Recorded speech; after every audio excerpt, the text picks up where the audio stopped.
जो बोले सो निहाल। सत श्री अकाल। आज हम सब हिंद दी चादर श्री गुरु तेग बहादुर साहब जी के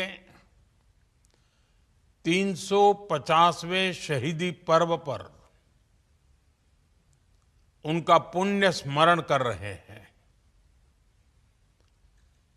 इस शहीदी समागम में उपस्थित सभी को मेरा प्रणाम। इस ऐतिहासिक और पवित्र आयोजन का हिस्सा बन पाना मेरे लिए सौभाग्य की बात है। साथियों, भारत का इतिहास शौर्य, समन्वय और सहयोग का इतिहास है। महाराष्ट्र की धरती पर इस आयोजन के जरिए हम उसी महान विरासत के साक्षी बन रहे हैं। जब हमारे गुरुओं ने त्याग की पराकाष्ठा की, तब उस दौर में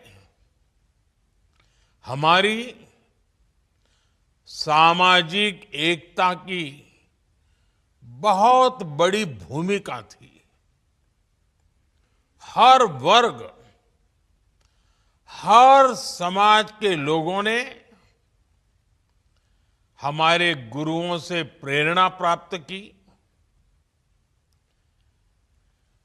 समाज ने हर हाल में सत्य और संस्कृति के लिए अड़िग रहना सीखा। सामाजिक एकता का वो महायज्ञ, उसमें श्री गुरु गोविंद सिंह जी की गुरु नानक नाम लेवा संगत जैसे अनुष्ठानों की बहुत बड़ी भूमिका थी। आज जब फिर से देश को सामाजिक एकता की सबसे ज्यादा जरूरत है, संगत का ये अद्भुत आयोजन हमें भरोसा दे रहा है कि हमारे गुरुओं और संतों का आशीर्वाद हमारे साथ है। साथियों, ये समागम एक निरंतर चलने वाला यज्ञ रहा है। इस यात्रा की शुरुआत पिछले वर्ष नागपुर की पावन धरती से हुई थी। फिर तख्त श्री हजूर साहिब नांदेड़ की ऐतिहासिक भूमि पर हम सब ने उस भाव को और गहराते हुए देखा। और आज नवी मुंबई में ये यात्रा अपने एक महत्वपूर्ण पड़ाव पर पहुंची है। इस यात्रा का संदेश इन 3 शहरों तक सीमित नहीं रहा। महाराष्ट्र के कोने कोने तक, हजारों गांवों और छोटी छोटी बस्तियों तक श्री गुरु तेग बहादुर साहब जी का वो पराक्रमी इतिहास पहुंचाया गया है। मैं महाराष्ट्र सरकार को विशेष तौर पर बधाई देता हूं कि उसने इस कार्यक्रम का आयोजन किया। साथियों, श्री गुरु तेग बहादुर साहब जी के इस महान बलिदान की स्मृति में देश के अलग अलग हिस्सों में बड़े स्तर पर कार्यक्रम आयोजित किए गए हैं। अभी कुछ ही समय पहले हरियाणा के कुरुक्षेत्र में हुए आयोजन में, और भव्य आयोजन था, उस आयोजन में मुझे उपस्थित होने का सौभाग्य मिला था। केंद्र सरकार हमारे गुरु साहिबों से संबंधित हर ऐतिहासिक अवसर को राष्ट्रीय स्तर पर मना रही है। आप सब जानते हैं, श्री गुरु तेग बहादुर साहिब जी का 400वां प्रकाश पर्व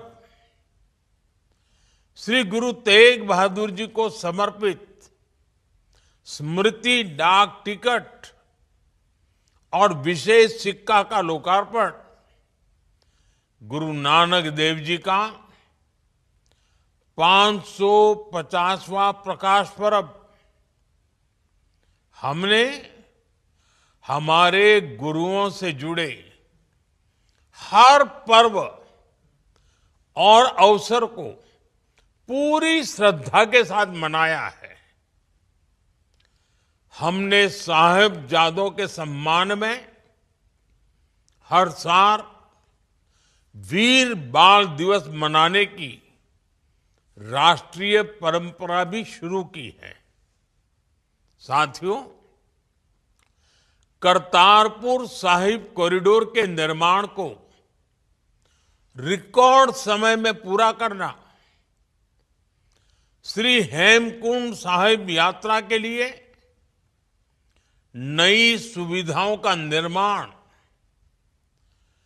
सिख संगठनों और गुरुद्वारों से जुड़ी कई संस्थाओं को एफसीआरए में राहत, सिख इतिहास को पाठ्यक्रम और सांस्कृतिक विमर्श में स्थान देना, ऐसे कितने ही काम जिनका इंतजार हमारे सिख भाई बहनों को दशकों से था, उन्हें पूरा करने का सौभाग्य हमें मिला है। भाइयों बहनों, हमारी सरकार सिखों के लिए सम्मान और न्याय के लिए प्रतिबद्ध होकर काम कर रही है। इसी कमिटमेंट के कारण हमने 1984 दंगों की जांच के लिए एसआईटी का गठन किया। बंद पड़े 1984 दंगा केस दोबारा खुलवाए। कई मामलों में दोषियों को सजा दिलवाई गई। 1984 पीड़ित परिवारों के लिए अतिरिक्त मुआवजा घोषित किया गया। राष्ट्रीय अल्पसंख्यक आयोग को अधिक सक्रिय भूमिका दी गई। इसी तरह जब अफगानिस्तान में सिख भाइयों की सुरक्षा और गुरु ग्रंथ साहिब के सम्मान का सवाल आया, हमारी सरकार ने मिशन मोड में काम किया। हम गुरु ग्रंथ साहिब के स्वरूपों को सुरक्षित, सम्मानपूर्वक वापस लेकर आए। हमने अफगान सिखों और हिंदुओं को नागरिकता देने का रास्ता साफ किया। हमने सीएए के माध्यम से उत्पीड़ित सिख शरणार्थियों को राहत दी। जम्मू कश्मीर के सिख परिवारों के लिए पुनर्वास पैकेज भी लागू किए गए। इसी तरह ओसीआई और वीजा नियमों को आसान बनाया गया। ब्लैक लिस्ट किए गए हजारों सिखों के नाम ब्लैक लिस्ट से हटाए गए। प्रवासी सिखों के भारत आने जाने की प्रक्रिया बहुत सरल की गई। साथियों, सिख समाज की आस्था का सम्मान, उनकी प्रगति के नए अवसरों का निर्माण, हम इसे अपनी जिम्मेदारी भी मानते हैं और इस सेवा को अपना सौभाग्य भी समझते हैं। साथियों, साहस और सत्य के साथ खड़े होने का भाव आज भी उतना ही प्रासंगिक है जितना श्री गुरु तेग बहादुर साहब जी के समय में था। जब नई पीढ़ी इन मूल्यों से जुड़ती है तो परंपरा स्मृति नहीं रहती, वो भविष्य का मार्ग बन जाती है। यही इस समागम का उद्देश्य है। हम इतिहास को केवल याद न करें, बल्कि उसे जीवन के आचरण में उतारें। इसी भावना के साथ मैं एक बार फिर इस पावन समागम से जुड़े सभी आयोजकों और संगत को आदरपूर्वक प्रणाम करता हूं। इस ऐतिहासिक प्रयास के लिए आप सभी का हृदय से आभार व्यक्त करता हूं। वाहेगुरु जी का खालसा, वाहेगुरु जी की फतेह।